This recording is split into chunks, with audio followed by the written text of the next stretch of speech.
Hello મિત્રો, સ્વાગત છે તમારું મારી ચેનલ જલપાસ કિચનમાં। તો આજે હું તમારી સાથે શેર કરવાની છું બહાર જેવો જ ક્રીમી અને ઘટ એવો મેંગો ડિલાઇટની રેસીપી। તો ચલો આજની રેસીપી બનાવવાનું શરૂ કરીએ અને આજની રેસીપીમાં કઈ કઈ સામગ્રી જોઈશે તે જોઈ લઈશું। 600 થી 700 ગ્રામ જેટલી કેસર કેરી લેવાની છે। આ સિવાય તમે બીજી કોઈ પણ પાકી કેરીનો ઉપયોગ કરી શકો છો। હવે કેરીને છોલી અને તેના નાના ટુકડા કરી લેવાના છે। ત્યારબાદ ફૂલ ફેટવાળું દૂધ લેવાનું છે। 6 થી 7 ચમચી જેટલી ખાંડ લેવાની છે। ત્યારબાદ 3 ચમચી કસ્ટર્ડ પાવડર લેવાનો છે અને અડધી વાડકી જેટલું ક્રીમ લેવાનું છે। ક્રીમ તમે કોઈ પણ કંપનીનું લઈ શકો છો। જો તમારી પાસે ક્રીમ ન હોય તો ફ્રેશ મલાઈનો પણ ઉપયોગ કરી શકો છો। ત્યારબાદ હવે પહેલાં આપણે દૂધ ગરમ કરી લઈશું। જ્યારે પણ આપણે દૂધ ગરમ કરીએ તો તળિયે ચોંટી જતું હોય છે, તો જે વાસણમાં આપણે દૂધ ગરમ કરવાનું હોય તે વાસણમાં અડધા કપ જેટલું પહેલાં પાણી ઉમેરી દેવાનું અને ત્યારબાદ તેમાં દૂધ ઉમેરવું। આવું કરવાથી દૂધ તળિયે ચોંટશે નહીં। દૂધનું માપ મેં 500 ગ્રામ જેટલું લીધું છે અને આજના માપથી તમારે મેંગો ડિલાઇટ 4 થી 5 વ્યક્તિ માટે બનીને તૈયાર થશે। દૂધને વાસણમાં ઉમેર્યા બાદ તેને એકદમ સરસ રીતે ઉકાળી લેવાનું છે। દૂધ ગરમ થાય ત્યાં સુધી આપણે જે વાડકીમાં 3 ચમચી જેટલો કસ્ટર્ડ પાવડર ઉમેર્યો છે તો તેમાં આ રીતે કાચું દૂધ ઉમેરી અને બંને વસ્તુને એકદમ સરસ રીતે મિક્સ કરી લેવાનું છે। કસ્ટર્ડ પાવડરને આપણે મેંગો ડિલાઇટમાં ઉમેરવાથી આપણું મેંગો ડિલાઇટ એકદમ સરસ બહાર જેવું જ ક્રીમી અને ઘટ્ટ બનશે અને તેનો ટેસ્ટ પણ એકદમ સરસ આવશે। કસ્ટર્ડ પાવડરમાં દૂધ ઉમેરી અને એકદમ સરસ રીતે મિક્સ કરી લઈશું, જેમાં એક પણ ગાંઠા ન પડે તેનું ખાસ ધ્યાન રાખવું।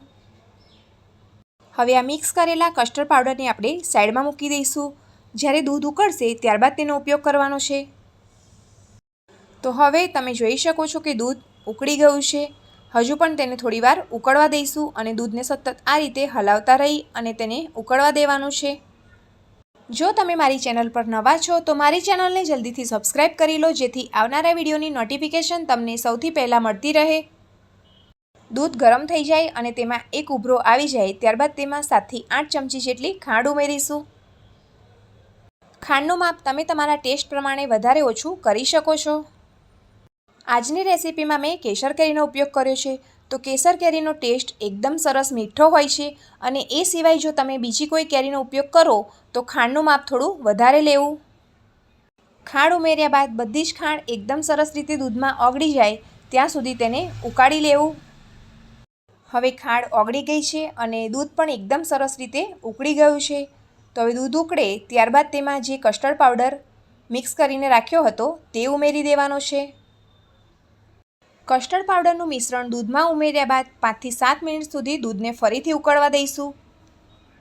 જ્યાં સુધી દૂધ થોડું ઘટ્ટ ન થાય ત્યાં સુધી આ રીતે સતત હલાવતા જઈ અને તેને ઉકળવા દેવાનું છે।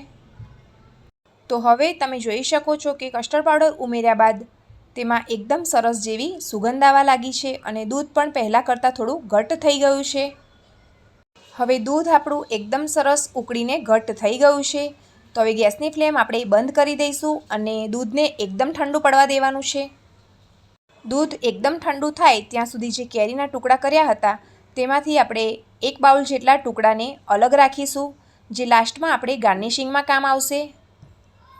આપણે જે બહારથી મેંગો ડિલાઇટ લાવતા હોય છે તેમાં ફૂડ કલરનો ઉપયોગ થાય છે, પણ આજે આપણે કોઈ પણ જાતના ફૂડ કલર વગર જ બનાવીશું તો પણ બહાર જેવો એકદમ ક્રીમી અને ઘટ્ટ બનીને તૈયાર થશે। હવે આ બાકી રહેલા કેરીના ટુકડાને આપણે મિક્સર જારમાં ઉમેરી અને ક્રશ કરી લેવાનું છે। ક્રશ કરતી વખતે આપણે તેમાં બરફના ટુકડા કે પાણીનો ઉપયોગ નથી કરવાનો। જો તમારી કેરી ટેસ્ટમાં થોડી ખાટી હોય તો આ સમયે 2 થી 3 ચમચી ખાંડ ઉમેરી શકો છો। હવે આ કેરીને આપણે ક્રશ કરી લઈશું। તો તમે જોઈ શકો છો કે કેરી એકદમ સરસ રીતે ક્રશ થઈ ગઈ છે અને તેની સ્મૂથ પેસ્ટ બનીને તૈયાર છે। હવે આ કેરીના પેસ્ટને આપણે દૂધમાં એડ કરવાનું છે। તો જે કસ્ટર્ડ પાવડરવાળું દૂધ આપણે ઠંડુ કરવા મૂક્યું હતું તેમાં આ બધી જ પેસ્ટને એડ કરી દઈશું। દૂધને ઠંડુ કરી અને મેં 10 મિનિટ માટે ફ્રીઝમાં મૂકી દીધું હતું।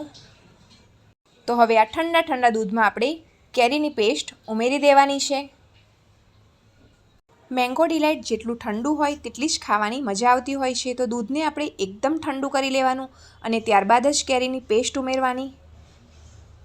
હવે આ બધી જ સામગ્રીને એકદમ સરસ રીતે ગ્રાઇન્ડર વડે કે પછી મિક્સર જારમાં મિક્સ કરી અને ક્રશ કરી લઈશું, જેથી કરીને એકદમ સ્મૂથ પેસ્ટ બની જાય। અને મેંગો ડિલાઇટ એકદમ ક્રીમી બની જશે. લાસ્ટમાં તેમાં અડધી વાડકી જેટલું ફ્રેશ ક્રીમ ઉમેરીશું. જો તમારી પાસે ક્રીમ ન હોય તો ફ્રેશ મલાઈનો પણ ઉપયોગ કરી શકો છો. ક્રીમ ઉમેર્યા બાદ ફરીથી તેને ગ્રાઇન્ડ કરી લઈએ. તો હવે તમે જોઈ શકો છો કે ક્રીમ પણ આપણી એકદમ સરસ રીતે ગ્રાઇન્ડ થઈ ગઈ છે. તો તૈયાર છે આપણું બહાર જેવું જ એકદમ ક્રીમી અને ઘટ એવો મેંગો ડિલાઇટ. હવે આ તૈયાર થયેલા મેંગો ડિલાઇટને આપણે 3 થી 4 કલાક ફ્રીઝમાં એકદમ ઠંડો થવા દેવાનો છે. ત્યારબાદ જ તેને સર્વ કરીશું. 3 થી 4 કલાક બાદ મેંગો ડિલાઇટ એકદમ સરસ રીતે ઠંડુ થઈ જાય ત્યારબાદ તેને સર્વ કરીશું. અને લાસ્ટમાં તેમાં કેરીના ટુકડા રાખ્યા હતા તેનાથી ગાર્નિશિંગ કરીશું. તો છે ને બહાર જેવો જ ક્રીમી અને ઘટ મેંગો ડિલાઇટ ઘરે બનાવવાની એકદમ સરળ રીત. તો તમે પણ તમારા ઘરે ચોક્કસથી ટ્રાય કરજો અને મને કોમેન્ટમાં જણાવજો કે આજની આ રેસીપી તમને કેવી લાગી. અને જો તમને મારી આજની આ રેસીપીનો વિડીયો પસંદ આવ્યો હોય તો મારા વિડીયોને લાઇક કરો, ચેનલને સબસ્ક્રાઈબ કરો અને વિડીયોને બને તેટલું ફેમિલી અને ફ્રેન્ડ્સના ગ્રુપમાં શેર કરો. તો ફરી મળીશું આવી જ એક અલગ રેસીપીના વિડીયો સાથે. ત્યાં સુધી આવજો.